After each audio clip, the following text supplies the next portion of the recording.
পুরুষোত্তম মহারাজ গত কয়েক বছর ধরে এই পুরী পরিক্রমার আয়োজন করছেন এবং তার এই অত্যন্ত সুন্দর বন্দোবস্তের ফলে আমরা সকলে এক মহা সৌভাগ্য লাভ করতে পেরেছি, তাই নয় কি? এই জগন্নাথ পুরীতে আসা কি সাধারণ সৌভাগ্যের কথা না, এটা মহা সৌভাগ্যের ফল। এই জগন্নাথ পুরী ভগবত ধাম, শ্রীক্ষেত্র, ভগবত ধামেরই, ভগবানের ধামেরই প্রকাশ। ভগবান যখন আসেন ভগবানের ধামে তিনি তার আবির্ভূত হয়ে তিনি লীলা বিলাস করেন।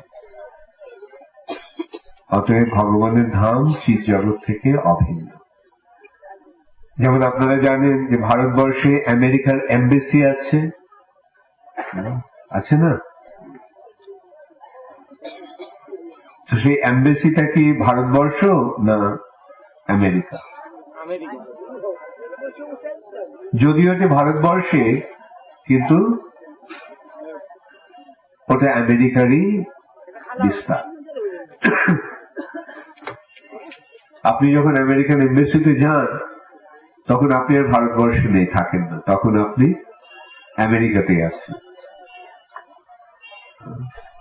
আর আমেরিকাতে যাওয়ার যদি বন্দোবস্ত করতে হয় তাহলে আপনি কোথায় যেতে হবে? আপনি ভারতবর্ষ থেকে আমেরিকাতে যেতে চান তাহলে কি করতে হবে? আমেরিকান এমবেসির কাছে আবেদন করতে হবে, আমেরিকান কনসুলেটের কাছে আবেদন করতে হবে যে আমি আমেরিকাতে যেতে চাই। তাহলে তখন আমেরিকান সরকার আমাদের ভিসা দেবেন, সেই ভিসা পেয়ে আমরা আমেরিকাতে যাওয়ার যোগ্যতা অর্জন করতে পারি। ঠিক তেমনি যদি আমরা চিৎ জগতে ফিরে যেতে চাই তাহলে এই যে চিৎ জগতের যে এমবেসি আছে ভগবত ধাম, সেখানে এসে আবেদন করতে হবে, যেমন ভিসার দরকার। আর তখন যদি সেই ভিসা মঞ্জুর হয় তাহলে আমরা ভগবত ধামে ভগবানের কাছে ফিরে যেতে পারব। তা আমরা যে এই যে এখানে এসেছি তার আসার উদ্দেশ্যটি কি? ভিসার জন্য অ্যাপ্লিকেশন করা। পুরুষোত্তম মহারাজ আপনাদের এইভাবে এখানে নিয়ে এসছেন, উনি নিয়ে এসছেন আর ভিসা অ্যাপ্লিকেশনটা উনি করে দেবেন।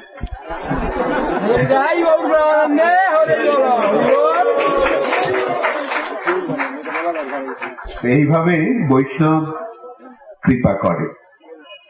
আমরা জানি না ভগবত ধামে যাওয়ার প্রয়োজনীয়তাটা কি, আমরা জানি না ভগবত ধামে কিভাবে যেতে হয়, কিন্তু বৈষ্ণব আমাদের হয়ে সেই সমস্ত আয়োজন করে।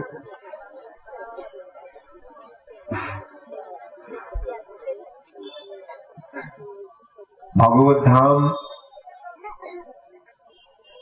হচ্ছে ভগবানের স্বস্থান, নিজের স্থান। ভগবান যেখানে থাকেন সেই স্থানটিকে বলা হয় ভগবত ধাম। সেই স্থানটির রচনা হয় ভগবানের অন্তরঙ্গা শক্তির দ্বারা। ভগবানের প্রধানত তিনটি শক্তি, শ্রী, ভূ এবং লীলা। নীলা, এই নীলা শক্তির দ্বারাই ভগবানের ধামের প্রকাশ হয়। ভগবানের ধাম নিত্য এবং সেটি এই জড় জগতের ঊর্ধ্বে। আমরা যে জায়গাটাতে আছি এটা হচ্ছে জড় জগৎ। জড় জগৎটা কিরকম? জড় জগৎটা হচ্ছে একটা কারাগার সদৃশ। ভগবত ধামটাই হচ্ছে প্রকৃত স্থান। আমরা প্রকৃতপক্ষে ওখানে ছিলাম, আমরা ওখানকারই জীব। কিন্তু কোন জীব, কোন মানুষ যদি অন্যায় আচরণ করে, আইন না মানে, আইনের বিরুদ্ধাচরণ করে, তাহলে কি করা হয়? কেউ যখন আইন অমান্য করে তখন তাকে কি করা হয়? তখন তাকে কারাগারে নিক্ষেপ করা হয়। হ্যাঁ, কারাগারে গিয়ে তাকে দণ্ডভোগ করতে হয় তার পাপের জন্য, তার অন্যায় আচরণের জন্য। ঠিক তেমনি এই জড়জগৎটি হচ্ছে একটা কারাগার সদৃশ। আর যারা কারাগারে থাকে তারা হচ্ছে কয়েদি। এই জড়জগৎ রূপী কারাগারে যে কয়েদিরা যে দণ্ডভোগ করছে, মানে আমরা যে দণ্ডভোগ করছি, তার কারণটি কি? ভগবত বৈমুখ্য। ভগবানকে না স্বীকার করার ফলে, ভগবানকে অস্বীকার করার ফলে, ভগবানের আইন অমান্য করার ফলে আমরা চিৎ জগৎ থেকে বঞ্চিত হয়ে আমরা এই জড় জগতে এসে পড়েছি। কারাগারে কেউ সুখে থাকে? কারাগারে কি হয়? দণ্ডভোগ হয়। দণ্ডটা কষ্টদায়ক। ঠিক তেমনি এই জড় জগৎটাও কষ্টদায়ক, যেহেতু এখানে আমরা দণ্ডভোগ করছি। এই কষ্টের কারণটি কি? কষ্টের কারণটি হচ্ছে আমাদের নিজেদের অপরাধ। ভগবানের আইন অমান্য করার ফলে যে অপরাধ আমরা করেছি, তার ফলে আমাদের দণ্ডভোগ হচ্ছে। এখন কারাগারে যদি কোনো ছেলে থাকে, তাহলে তার বাবার কিরকম মনোভাব হয়? বাবার কষ্ট হয় না যে হায় আমার ছেলে কারাগারে অবরুদ্ধ হয়ে আছে? তেমনি আমাদের যিনি পরম পিতা, আমাদের একজন পরম পিতা আছেন। আপনারা কে কে স্বীকার করেন যে আমাদের একজন পরম পিতা আছে? সেই পরম পিতা কি? পরমেশ্বর ভগবান। এখন আমরা যদি কারাগারে থাকি, তাহলে আমাদের পিতার মনোভাবটা কিরকম হবে? পিতা কি ভাববেন যে ঠিক আছে ও কারাগারে দণ্ডভোগ করুন? না, পিতা চান যে আমরা যেন কারাগার থেকে মুক্ত হয়ে তার কাছে ফিরে যাই। সেই জন্য তিনি নানা রকম আয়োজন করেছেন। তিনি তাই তার ভক্তদের পাঠিয়ে দেন, যাতে ভগবানের ভক্তের মাধ্যমে আমরা আমাদের এই যে কারাগারের যে দুর্দশাগ্রস্ত অবস্থা এবং কারাগার থেকে মুক্ত হওয়ার যে উপায়, সেটা আমরা জানতে পারি।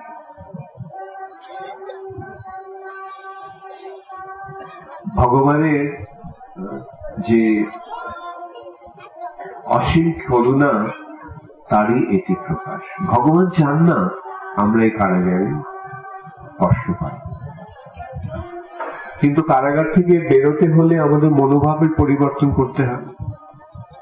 ভগবানের ভক্তেরা এসে আমাদের সন্ধান দিচ্ছেন কারাগার থেকে কিভাবে মুক্ত হওয়া যায়, কিন্তু সেই সঙ্গে আমাদের এই শিক্ষাটিও লাভ করতে হবে যাতে বাইরে গিয়ে কারাগার থেকে বেরিয়ে যাওয়ার পরে আবার আমরা অপরাধ করে এই জড়জগতে কারাগারে ফিরে না আসি। তাই জন্য ভক্তেরা এসে আমাদের এই শিক্ষা দেয়। সেই শিক্ষাটি কি? সেই শিক্ষাটি হচ্ছে ভগবানের শরণাগত। ভগবানের শরণাগত হয়ে থাকো, তাহলে আর কোনো অসুবিধা হবে, কোনো ভয় নেই। তোমরা ভগবানের শরণাগত হয়ে থাকলে আর অপরাধের সম্ভাবনা থাকবে না, আর কারাগারে দণ্ডভোগ করারও কোন রকম সম্ভাবনা থাকবে। ভক্তেরা এসে এই শিক্ষাটি দেয়। আর ভগবান কখনো কখনো নিজেও আসেন। তবে ভগবান কখন আসেন? যখন কারাগারের পরিস্থিতিটা এত খারাপ হয়ে যায় যে ভক্তরা সামলাতে পারে না। ভগবানের যে প্রতিনিধি যারা এই কারাগার থেকে রক্ষণাবেক্ষণ করার দায়িত্ব যাদের, তারা যখন এই কারাগারটিকে সামলাতে পারে না, তখন ভগবানকে নিজেকে আসে। তাই ভগবান বলছেন যদা যদা হি ধর্মস্য গ্লানির্ভবতি ভারত। যখন ধর্মের গ্লানি হয় এবং অধর্মের অভ্যুত্থান। ধর্মের গ্লানি মানে ভগবানের যে দেওয়া আইন, সেই আইনটি যখন অবমাননা করে আইনের বিরোধিতা করা, সেটাই হচ্ছে ধর্মের গ্লানি আর অধর্মের অভ্যুত্থান। এখন এই যে অধর্মের অভ্যুত্থান, অধর্মের অভ্যুত্থানের ফলে কি হয়? ধর্মের নিয়ম হচ্ছে যে ভালো কাজ করলে সুখ ভোগ হবে আর খারাপ কাজ করলে দণ্ড ভোগ হবে। এটা হচ্ছে ধর্মের বিধান, তাই নয় কি? পুণ্যের ফলে কি লাভ হয়? পুণ্যের ফলে সুখ ভোগ হয় আর পাপের ফলে কি হয়? দুঃখ ভোগ হয়। কিন্তু যখন অধর্মের অভ্যুত্থান হয় তখন কি হয়? তখন নিয়মটা পাল্টে যায়। সেই নিয়মটা হয় পাপের ফলে সুখ ভোগ হয় আর পুণ্যের ফলে দুঃখ ভোগ হয়। এইটাই হচ্ছে ধর্মের প্রাণ। আর তার ফলে যারা ধর্মের আচরণ করে, যে সাধু, তারা কষ্ট ভোগ করে, যারা ভালো কাজ করে তারা কষ্ট ভোগ করে, আর যারা খারাপ কাজ করে তাদের সুখ ভোগ। অনেক সময় আজকাল আমরা দেখতে পাই, অনেকে বলে আমাদের, মহারাজ আপনি ধর্মের কথা বলেন, কিন্তু এখন তো আমরা দেখতে পাচ্ছি যারা পাপ কাজ করে, আমরা যখন বলি যে চারটি পাপ না করতে, আমিষ আহার বর্জন, নেশা বর্জন, অবৈধ স্ত্রী সঙ্গ বর্জন এবং দ্রুত ক্রীড়া বর্জন, তো ওরা বলে যে যারা খারাপ কাজ করে তারা তো দেখছি সুখে আছে, তবে তাদের যে এই সুখটা এটা ক্ষণস্থায়ী। কেন এই পরিস্থিতিটা সংশোধন ভগবান নিজে করবেন কিভাবে? পরিত্রাণায় সাধনা বিনাশায় দুষ্কৃতা। ভগবান এসে যখন কি করবেন, ভগবান যখন আসেন তখন তিনি কি করেন? সাধুদের পরিত্রাণ করেন। যে সমস্ত সাধুরা ভালো কাজ করছে অথচ তার প্রতিফল স্বরূপ, তার ফল স্বরূপ তারা দুঃখ কষ্ট ভোগ করছে, তাদেরকে ভগবান পরিত্রাণ। আর যারা অসৎ কর্ম করে, যারা খারাপ কাজ করে, যারা দুষ্কৃতকারী, তাদের ভগবান বিনাশ করে তিনি ধর্ম সংস্থাপন করেন। সেই জন্যই ভগবান আসেন। ধর্ম সংস্থাপনায় সম্ভবামি যুগে। তা এখন এই যে ভগবত ধাম, এই ভগবত ধামে যখন আমরা আসি, তার আসারও একটা বিশেষ উপায় রয়েছে, কিভাবে আসতে হবে সেটা জানতে হবে। যেমন আমরা দেখি যে কত লোক পুরীতে এসেছে, কিন্তু তারা কি করে? বেড়াতে এসেছে, তাই না? পুরীতে এসেছে তারা বেড়াতে, তার ফলে পুরীতে আসার যে লাভ সেটা তারা ইয়ে করতে পারছে। যেমন তারা এসেছে, এমবেসিতে এসেছে, কিন্তু ভিসা দিতে আসেনি, তামাশা দেখতে এসেছে বা তামাশা করতে এসেছে। অনেক সময় বলে না লোকে, চলো আমেরিকান এমবেসিতে একটু দেখে আসি।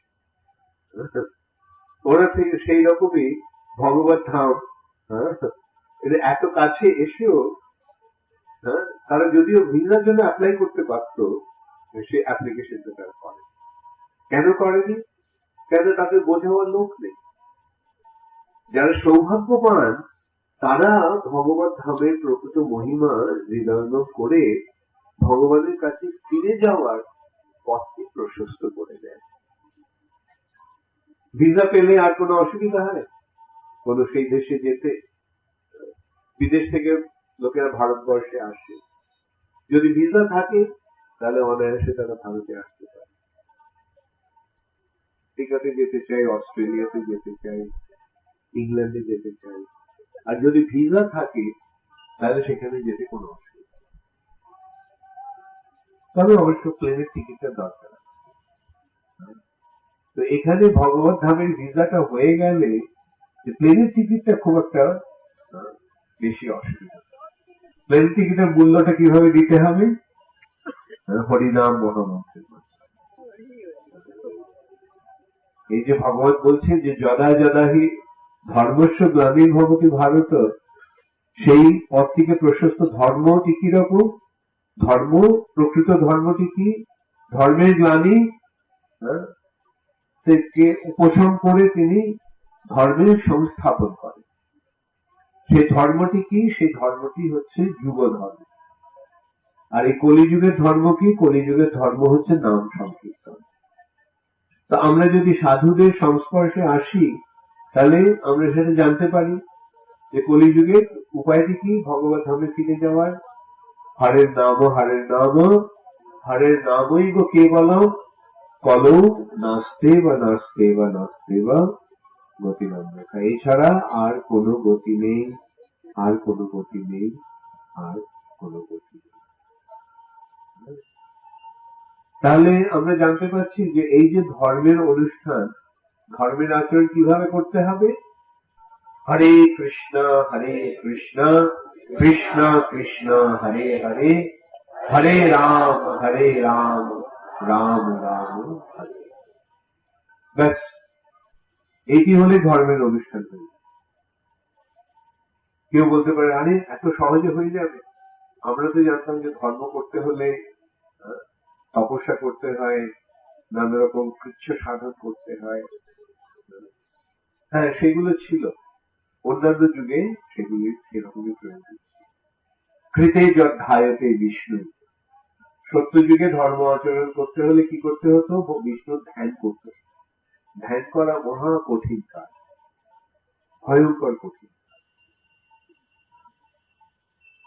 ধ্যান করতে হলে, ধ্যানের মাধ্যমে সিদ্ধি লাভ করতে হলে আমাদের কি করতে হবে? আমাদের যে মনের ক্রিয়াটাকে সম্পূর্ণভাবে স্তব্ধ করতে হবে। যোগ চিত্তবৃত্তি নিরোধ। যোগের উদ্দেশ্য কি? চিত্তবৃত্তি নিরোধ করা। এই চিত্তবৃত্তি নিরোধ করার ফল পরে আসছে ধ্যান। চিত্তবৃত্তি নিরোধ করার আগে কি করতে হয়? প্রাণায়াম। প্রত্যাহারের আগের স্তর হচ্ছে প্রাণায়াম। প্রাণায়াম মানে শুধু নিঃশ্বাস প্রশ্বাস গ্রহণ আর ত্যাগ নয়। প্রাণায়াম মানে হচ্ছে নিঃশ্বাসের ক্রিয়া বন্ধ করে দাও। পারবে কেউ করতে? কিন্তু প্রাণায়ামের মাধ্যমে সেটা হচ্ছে। যোগীরা নিঃশ্বাসের ক্রিয়া বন্ধ করে দেয়, মানে প্রায় বন্ধ করে। যেমন আমরা এখন 1 মিনিট শ্বাস নিয়ে শ্বাস নিয়ে থাকতে পারি, শ্বাস না নিয়ে থাকতে পারি। কিন্তু যোগীরা কি করে? 5 মিনিট 10 মিনিটের জন্য শ্বাস বন্ধ করে, 1 মাস 2 মাসের জন্য শ্বাস বন্ধ করে।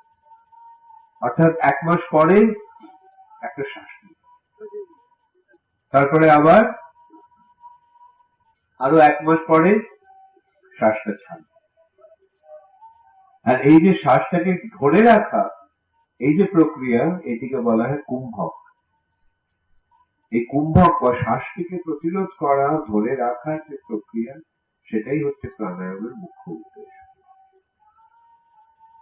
এই যে কাজটি, এই কাজটি সাধারণ লোকের পক্ষে সম্ভব হবে? কোন লোকের পক্ষে সম্ভব হবে এই কলিযুগে? না। এই যে সত্য যুগের মানুষের পক্ষে সম্ভব ছিল, ত্রেতা যুগের মানুষের পক্ষে সেটা সম্ভব নয়। তাই ত্রেতা যুগের প্রক্রিয়াটি কি হলো? যজ্ঞ। যজ্ঞ কিরকম? যজ্ঞে কেবল যজ্ঞের অনুষ্ঠানই নয়, যজ্ঞের অনুষ্ঠানে কেবল মন্ত্র উচ্চারণই নয়, যজ্ঞের সে যজ্ঞের চরণে সর্বস্ব নিবেদন করা। সেই জন্য যজ্ঞের ইংরেজি নাম হচ্ছে স্যাক্রিফাইস। স্যাক্রিফাইস মানে স্বেচ্ছায় ত্যাগ করা।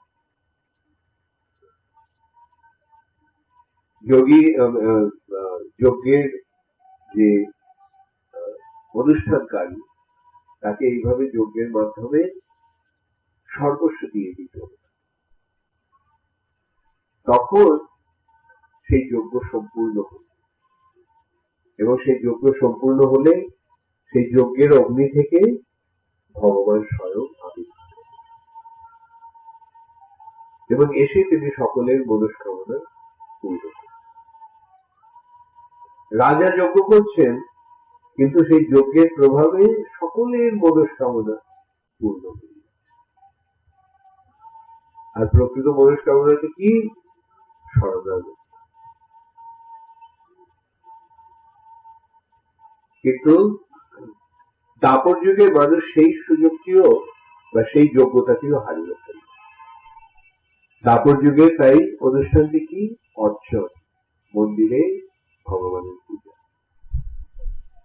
এর আগে সত্য যুগে ভগবানের বিগ্রহ ছিল না, ত্রেতা যুগেও ভগবানের বিগ্রহ, শ্রী বিগ্রহ এইভাবে ছিল না। ভগবান যজ্ঞাগ্নি থেকে আবির্ভূত হয়েছে। সত্য যুগে ধ্যানের মাধ্যমে যোগী ভগবানকে দর্শন করতে পারতেছিল। দাপর যুগে ভগবানের শ্রী বিগ্রহ প্রকাশিত। তাই সত্য যুগে একটা বিগ্রহ ছিল, সেটি হচ্ছে নীলমাধব।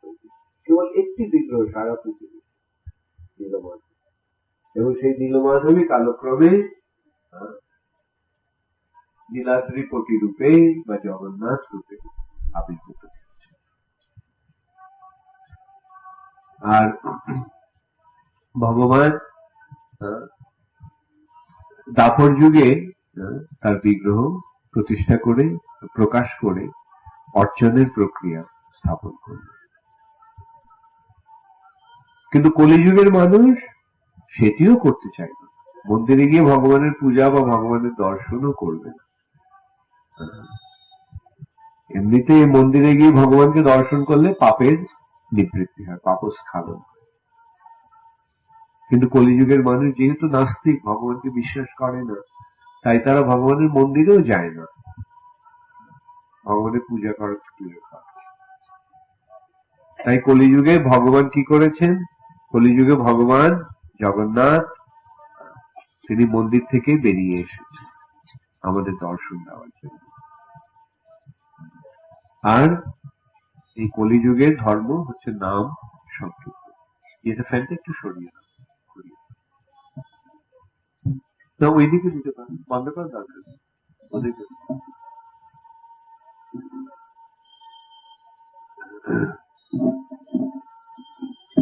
কলিযুগের ধর্ম হরিনাম সংকীর্তন। তা এখন এই যে নাম সংকীর্তন, এই নাম সংকীর্তন যখন আমরা ভগবানের ধামে গিয়ে অনুষ্ঠান করি, তার প্রভাবটি আরো বেশি করে ফলপ্রসূ হয়। সুতরাং আমরা যখন ধামে আসি তখন আমাদের কি করা কর্তব্য? আমাদের এই হরিনাম করা। এইটি হচ্ছে আমাদের ভগবত ধামে ফিরে যাওয়ার উপায়। গৌর আমার যেসব স্থানে করল ভ্রমণ রঙ্গে, সেসব স্থান হেরিব আমি প্রণয়ী ভকত সঙ্গে। শ্রী চৈতন্য মহাপ্রভু গৌরসুন্দর যে যে স্থানে লীলাবিলাস করেছিলেন, ভ্রমণ করেছিলেন, সেই স্থানগুলি আমরা প্রণয়ী ভক্তদের সঙ্গে দর্শন করব। কেন? কেন প্রণয়ী ভক্তের মাধ্যমে ভগবানের লীলা পূর্ণরূপে উপলব্ধি করা যায়। যেমন বলছিলাম যে এরকম কত লোক তো পুরীতে আসছে, কিন্তু তারা কি জানতে পারছে জগন্নাথকে? কেন? কেন তারা ভক্তের কৃপা লাভ করতে পারেনি। যদি তারা ভক্তের কৃপা লাভ করত, তাহলে তারা জানতে পারত এই পুরীর বৈশিষ্ট্য কি, পুরীর মাহাত্ম্য কি, তারা জানতে পারত জগন্নাথের মহিমা কি, তারা জানতে পারত জগন্নাথের শরণাগত হওয়ার ফল কি। এইভাবে তারা জগন্নাথের কৃপা আশীর্বাদ লাভ করে তারা অনায়াসে ভগবান ধামে ফিরে যাওয়ার পথটি প্রশস্ত করতে পারত। কিন্তু কলিযুগের মানুষেরা সেটা করছে না। তাই জন্য এই প্রচারের প্রয়োজন, তাই জন্য সকলকে বোঝানোর প্রয়োজন। যে আমরা আগে বলেছিলাম যে ছেলে যদি কারাগারে থাকে তাহলে বাবার কিরকম মনোভাব হয়। আমরা সব ভগবানের সন্তান, ভগবান আমাদের পরম পিতা। আমরা যে এই কারাগারে কষ্ট পাচ্ছি সেটা দেখে ভগবানেরও কষ্ট হচ্ছে।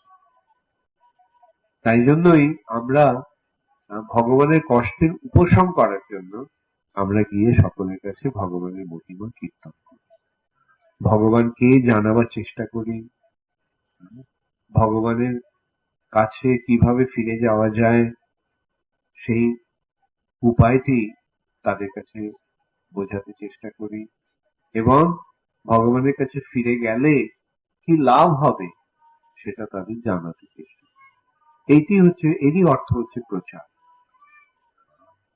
মহাপ্রভু বলেছেন যে যারে দেখো তারে কহো কৃষ্ণ উপদেশ। কৃষ্ণ উপদেশ, কৃষ্ণ উপদেশ মানে হচ্ছে কৃষ্ণের সম্বন্ধীয় উপদেশ, আর কৃষ্ণ যে উপদেশ দিয়ে গেছেন সেই উপদেশ।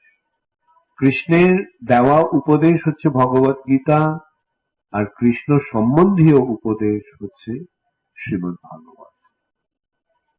এখন এই দুটি গ্রন্থের মাধ্যমে আমাদের ভগবানের বাণী প্রচার করতে হবে, সেইটি মহাপ্রভুর নির্দেশ। এই যে তিনি যে বলেছেন, ভারত ভূমিতে হইল মনুষ্য জন্ম যার, জন্ম সার্থক করি করো পর উপকার। এই পর উপকারটি কি রকম? যারে দেখো তারে কহো কৃষ্ণ উপদেশ, আমার আজ্ঞায় গুরু হইয়া তারও এই দেশ। তিনি বলছেন যে আমার আজ্ঞায় গুরু হইয়া, এই কৃষ্ণ উপদেশ যিনি দেন তিনি হচ্ছেন গুরু। এমন নয় যে গুরু হতে হলে আমার একটা স্ট্যাম্পের দরকার, একটা উপাধির দরকার, না। মহাপ্রভু বলেছেন আমার আজ্ঞায় গুরু হইয়া তারও। সকলকেই মহারাজ গুরু হতে বলে, সকলকেই মহাপ্রভু গুরু হতে বলে। গুরু হওয়া মানে ওই যারে দেখো তারে কহো কৃষ্ণ, ভগবানের বাণী প্রচার। তাহলে যার কাছে তুমি ভগবানের বাণী প্রচার করছো, তুমি তার গুরু হয়ে গেলে।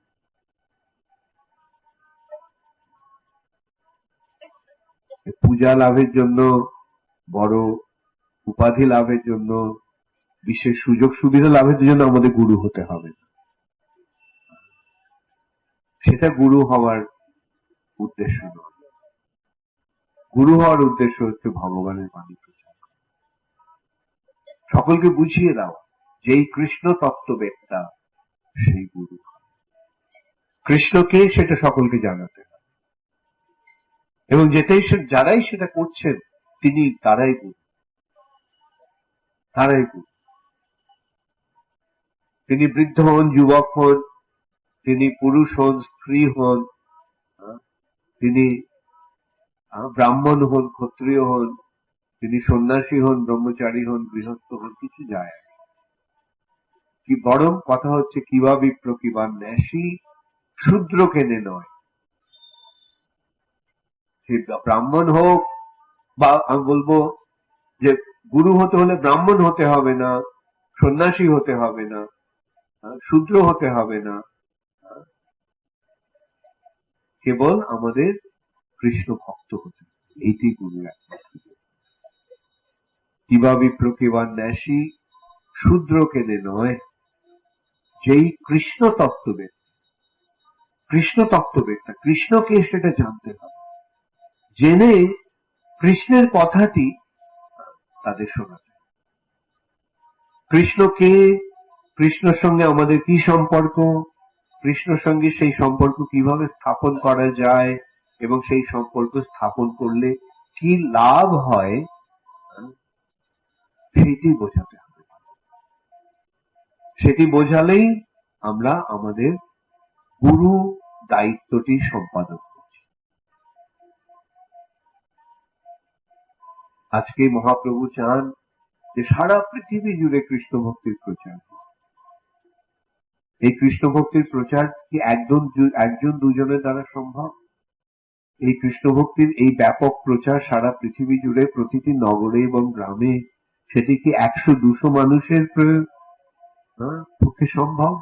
না, হাজার হাজার মানুষের, হাজার হাজার প্রচারক, লক্ষ লক্ষ প্রচারক, অর্থাৎ লক্ষ লক্ষ গুরুর দরকার কৃষ্ণ ভক্তি প্রচার করা। তাই মহাপ্রভু এই যে দায়িত্বটি দিয়েছেন, এটি আমাদের যথাযথভাবে সম্পাদন।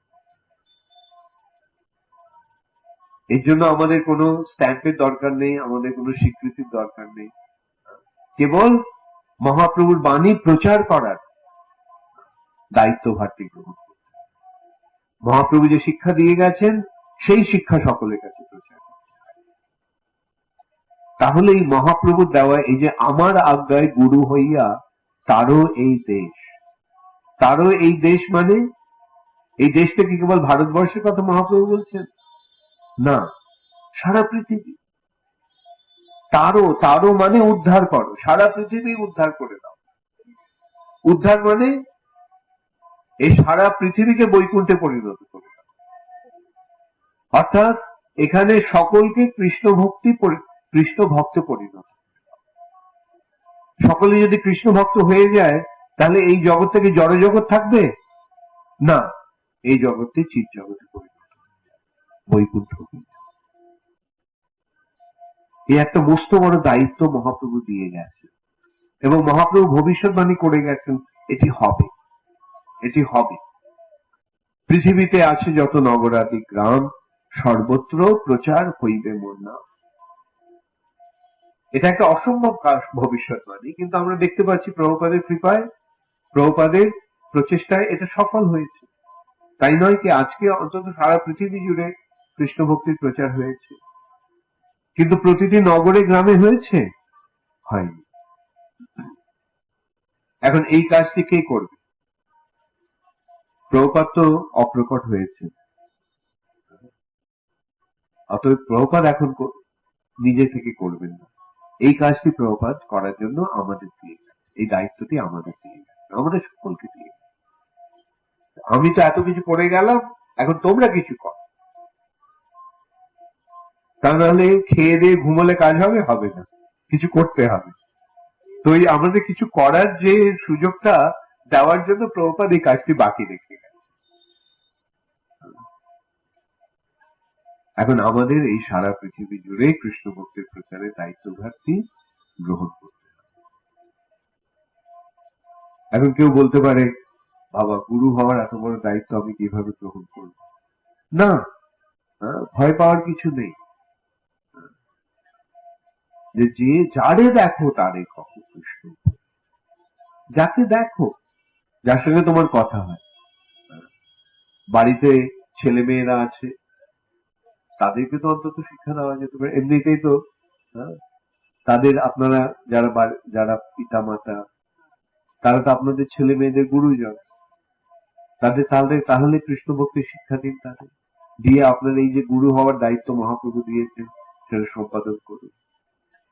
ছেলে মেয়েদের কৃষ্ণ ভক্তে পরিণত করার পরে তারপরে আত্মীয় স্বজনদের প্রতি কৃষ্ণ ভক্ত পরিণত করুন। আত্মীয় স্বজনদের কৃষ্ণ ভক্ত করার পরে পাড়া প্রতিবেশীর মানুষদের কৃষ্ণ ভক্ত করুন। এইভাবে ক্রমশ আমাদের যে কৃষ্ণ ভক্তির প্রচারের যে পরিধি সেটা ক্রমশ বিস্তৃত। এই সম্বন্ধে প্রভুপাদ বলেছিলেন যে আকাশ অসীম, কিন্তু পাখি তার ক্ষমতা অনুসারে ওড়ে। আকাশটা অসীম, একটা চড়াই পাখি কি করে? ওই বাড়ির অঙ্গনে ঘুরে বেড়ায়। তারপরে আরো বড় পাখি আছে, তারা আরো দূরে যায়। তারপরে আরো কিছু পাখি আছে যারা এক দেশ থেকে আরেক দেশে চলে যায়। আরো কিছু পাখি আছে যারা এক মহাদেশ থেকে আরেক মহাদেশে চলে যায়। হ্যাঁ, মাইগ্রেটরি বার্ড অনেকে আছে, এখানে দেখবেন চিল্কা হ্রদ আছে, সেখানে গরমের সময় শীতের সময় সমস্ত অনেক পাখি আসে। ওরা কোথা থেকে আসে জানেন? ওরা সাইবেরিয়া থেকে আসে। যে যখন ওখানে ঠান্ডা হয় তখন ওরা উড়ে এখানে চলে আসে, তারপর এখানে যখন গরম পড়ে তখন ওরা ফের সাইবেরিয়াতে চলে যায়। এরকম পাখি আছে যারা এক মহাদেশ থেকে আরেক মহাদেশে উড়ে যেতে পারে। তারপরে আবার এমন অনেক পাখি আছে যারা এক গ্রহ থেকে আরেক গ্রহ উড়ে যেতে পারে। তো ক্ষমতা অনুসারে তারা উড়বে। ঠিক তেমনই প্রভুপাদ বলছেন যে আমরা আমাদের ক্ষমতা অনুসারে প্রচার করি। যাদের ক্ষমতা কম তারা ওই বাড়ির আশেপাশে প্রচার করে, যাদের ক্ষমতা বেশি তারা দেশ দেশান্তরে প্রচার করে, যাদের ক্ষমতা বেশি তারা সারা পৃথিবী জুড়ে প্রচার করে, যাদের ক্ষমতা তাদের থেকেও বেশি তারা পৃথিবী থেকে এক গ্রহ থেকে আরেক গ্রহে গিয়ে প্রচার করে। যেমন নারদ মুনি, তিনি সর্বত্র প্রচার করেন, যেখানেই ভক্তের সন্ধান পাচ্ছেন, উপযুক্ত ভক্ত পাচ্ছেন, তার কাছে গিয়ে কৃষ্ণ ভক্তি দান করছেন। তো এইভাবে আমাদের প্রচার করতে হবে। এই প্রচারের মাধ্যমেই এই কৃষ্ণ নাম কীর্তনের প্রকৃত সার্থকতা। আমরা কেবল নিজেদের উদ্ধারের জন্য নাম করব না, অন্যদের উদ্ধার করার জন্য নাম করব। এইটি হচ্ছে কৃষ্ণ নামের মধ্যে। মহাপ্রভু বলছেন যে যারা নিজের উদ্ধারের জন্য নাম করে, নামের আশ্রয় নেয়, তারা কনিষ্ঠ ভক্ত। কিন্তু যারা অন্যের মঙ্গলের জন্য কৃষ্ণ নাম করেন, অন্যদেরকে কৃষ্ণ নাম দান করেন, তারা হচ্ছেন প্রচারক ভক্ত বা মধ্যমণি। নিজের জন্য তারা চিন্তা করেন, অন্যদের কি করে মঙ্গল হয়, সেটি হচ্ছে পর উপকারের ধর্ম। অন্যের কিভাবে মঙ্গল হয়, তাই তারা এই যে এরা মধ্যম অধিকারী প্রচারক। আর উত্তম অধিকারী সারা জগতের মঙ্গলের জন্য নাম করেন, তিনি প্রচারও করেন, তিনি নাম করেন যাতে সারা জগতের কল্যাণ সাধিত হয়। এইভাবে আমাদের নামের প্রতি আমাদের যে কর্তব্যবোধ, এই কর্তব্যবোধের ভিত্তিতে আমরা ভক্তি মার্গে অগ্রসর হই। আপনারা মহা সৌভাগ্যবান, কৃষ্ণ ভক্তির মাহাত্ম্য আপনারা হৃদয়ঙ্গম করতে পেরেছেন, কৃষ্ণ ভক্তির পন্থা আপনারা অবলম্বন করেছেন এবং এই কৃষ্ণ ভক্তির অনুশীলন করে আপনারা কেবল নিজেদেরই নয়, সারা জগতের কল্যাণ সাধন করছেন। হরে কৃষ্ণ, গৌর প্রেমানন্দে।